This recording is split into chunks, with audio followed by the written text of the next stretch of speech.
शिव जी सदा सहाय। ओम नमः शिवाय। गुरु जी सदा सहाय। संगत जी, आज से हम शिव महापुराण का पढ़ना शुरू करेंगे। अगर मेरे से कोई त्रुटि हो जाए तो मुझे क्षमा करना। ऐसा भी हो सकता है कि एक ही अध्याय की 2 या 3 वीडियो बन जाएं, क्योंकि सभी लोग बोल रहे हैं छोटा वीडियो को करने के लिए।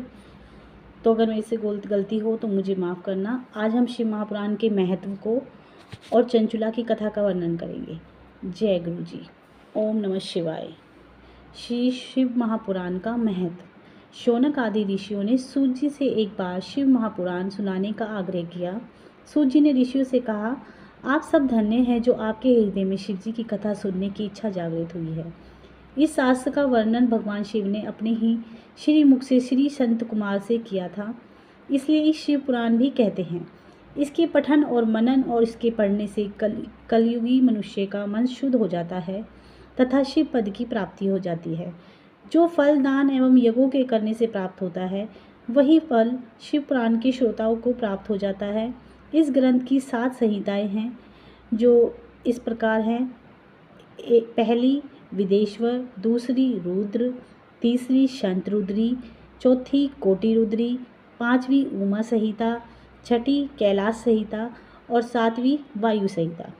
आत्मवेता मनुष्य को इस पुराण को हमेशा अध्ययन करना चाहिए। पापी देवराज की मुक्ति की कथा। सूत जी बोले, हे ऋषियों, जो व्यक्ति दुराचारी, विलासी, पापी एवं दुष्ट होते हैं, वे भी देवराज की मुक्ति कथा के द्वारा पवित्र हो जाते हैं। लालची, मिथ्याभाषी, माता पिता को दुख देने वाले दंभी, पाखंडी, कुरात्मा, देशी, पतित, हिंसक और निर्दयी मनुष्य पुरुष भी कलयुग में इसके द्वारा पवित्र हो जाते हैं। इस प्रसंग में मैं आपको एक प्राचीन इतिहास सुनाता हूँ, जिसके सुनने से सभी पापों का नाश हो जाता है।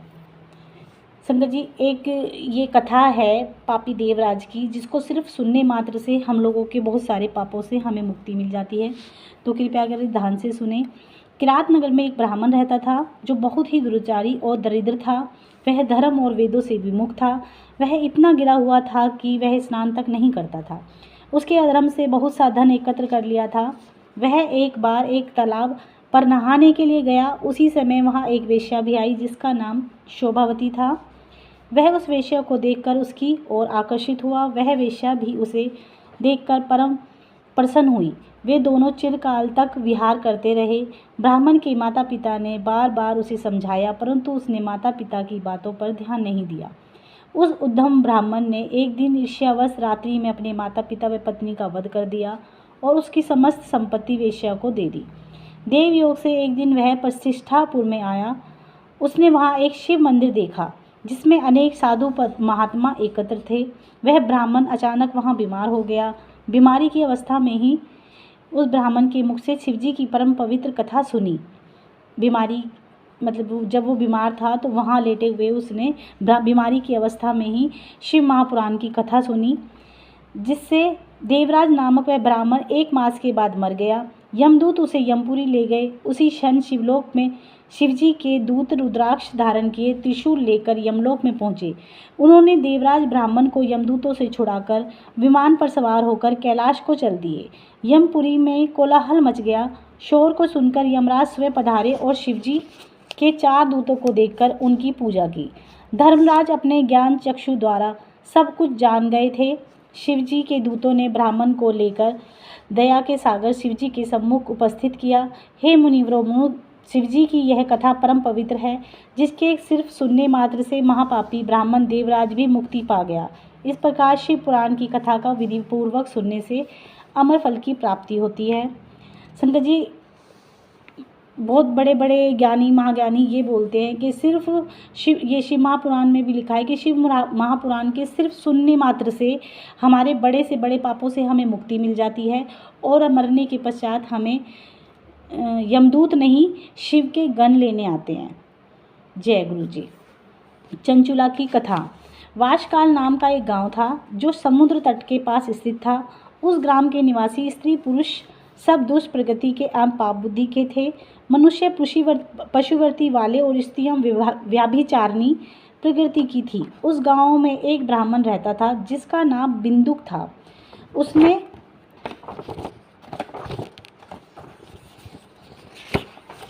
उसने अपनी कामांतुरतावश रूपवती पत्नी चंचुला के होते हुए भी वह एक वेश्या के कोठे पर जाने लगा। इस कारण वह धीरे धीरे अपनी पत्नी से विमुख हो गया। कुछ समय तक तो चंचुला अपने काम के वेग को सहन करती रही, परंतु दीर्घ समय तक वह अपनी इंद्रियों को नियंत्रण में न रख सकी। वह एक बार एक जार पर्वती के व्यक्ति के साथ संभोग करने लगी। एक दिन बिंदुक ने अपनी पत्नी चंचुला को परपुरुष के साथ रमन करते हुए पकड़ लिया। वह क्रोध में भर गया, जार पुरुष को डरकर भाग गया, परंतु बिंदुक ने अपनी पत्नी की काफ़ी पिटाई की। चंचुला अपने पति से बोली कि जब आप मुझसे वेश्यागमन करने लगे और मुझसे विमुख होकर उसके पास जाने लगे तो मैं कब तक अपनी काम की वेग को रोकती। इस प्रकार पति पत्नी के बीच में जो बातें हुई उसमें जो ब्राह्मण था उसने अपनी पत्नी दुर्बिंग बिंदु से कहा, प्रिय तुम किस ठीक कहती हो, तुम निर्भय होकर जार पुरुष के साथ पार पुरुष के साथ या जार पुरुष के साथ विहार करती रहो, परंतु उसके बदले कुछ धन भी कमाओ, उस धन से हम दोनों मौज करेंगे। चंचुला ने अपनी पति की आज्ञा मानी। उसने अपने पति और पति दोनों दुष्कर्म करने लगे। एक समय के बाद ब्राह्मण मृत्युलोक में चला गया। वहाँ वह नरक लोक में अनेक दुख भोगकर पिशाच योनि में पैदा हुआ।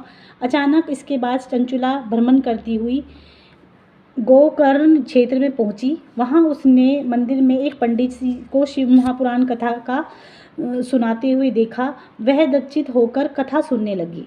उसकी कथा से जार पुरुष में आशक्त स्त्रियों के दुष्परिणाम नरक भोग की व्यथाजनक बातें सुनी। वह कांपने लगी। कथा के समाप्त होने पर जब वह लोगों के चले जाने के पश्चात चंचुला कथावाचक ब्राह्मण के चरणों में सिर रखकर लगने लगी। ब्राह्मण द्वारा पूछने पर उसने अपनी सारी कथा सुना डाली। तत्पश्चात उसके उद्धार का उपाय पूछने लगी। ब्राह्मण ने कहा कि जिस शिव पुराण की कथा को सुनकर तुम्हारे हृदय में विवेक पैदा हुआ है, उसी पुराण को प्रतिदिन सुनने से तुम्हारा उद्धार होगा। जिस तरह निर्मल दर्पण में सही प्रतिबिंब दिखाई देता है, उसी तरह शिव पुराण के सुनने से चित्त में अंबिका सहित शिव भगवान का साक्षात्कार हो जाता है। शिव जी की कथा सुनने और मनन करने से चित्त की शुद्धि होती है तथा गणेश एवं कार्तिकेय सहित शिव जी की भक्ति प्राप्त होती है। शिव जी को भक्त उनकी कृपा से देव दुर्लभ मुक्ति प्राप्त कर लेते हैं। इसलिए हे चंचुला, तुम्हारे कल्याण का एकमात्र उपाय शिव पुराण का श्रवण करना है। ब्राह्मण की बात सुनकर चंचुला उनसे ही शिव कथा को सुनाने का अनुरोध करने लगी। ब्राह्मण की उसकी प्रार्थना को स्वीकार किया। चंचुला पंडित द्वारा बताई विधि के अनुसार शिव पुराण का सुनने लगी। इस प्रकार शिव जी से ध्यान में मगन रहकर चंचुला ने समय आने पर शरीर को त्याग दिया और शिवलोक में पहुंचकर उमा सहित भगवान शंकर के साक्षात दर्शन किए। उसकी श्रद्धा भक्ति को देखकर पार्वती ने उसे सदैव के लिए अपना सामीप्य प्रदान किया। सोनक जी ने सूत जी से प्रार्थना की कि चंचुला को आगे का वृतांत बताने की कृपा करें।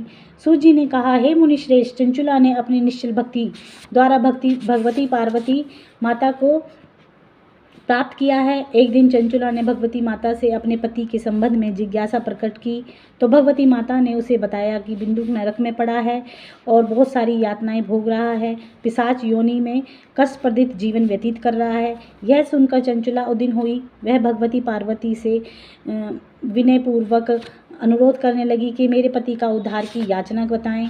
इस पर भगवती पार्वती माता ने तुदम्ब्रु गर्भधव को बुलाकर उसे विंध्याचल पर्वत पर जाकर वहां पिशाच योनि में पड़े बिंदुक को शिव पुराण सुनाकर इसका उद्धार करने का आदेश दिया। माता पार्वती की आज्ञा को शिरोधार्य तुदुम्बर विंध्याचल पहुंचा और बिंदुक को बलपूर्वक बिठाकर शिव पुराण सुनाने लगा। इस कथा को सुनने से के लिए वहां पर देवता भी एकत्र हो गए। तुदुम्बर ने शिव कथा सुनकर बिंदुक निष्पाप होकर पिशाच योनि से मुक्त हो गया। बिंदुक अब प्रतिदिन शिव जी का गुणगान करने लगा।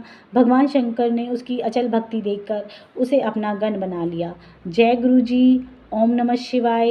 ये 2 कथाएं थी संगत जी, जिसके सिर्फ सुनने मात्र से हमें शिव जी की प्राप्ति होती है और हमें उनकी भक्ति प्राप्त होती है। तो अगर कोई गलती हुई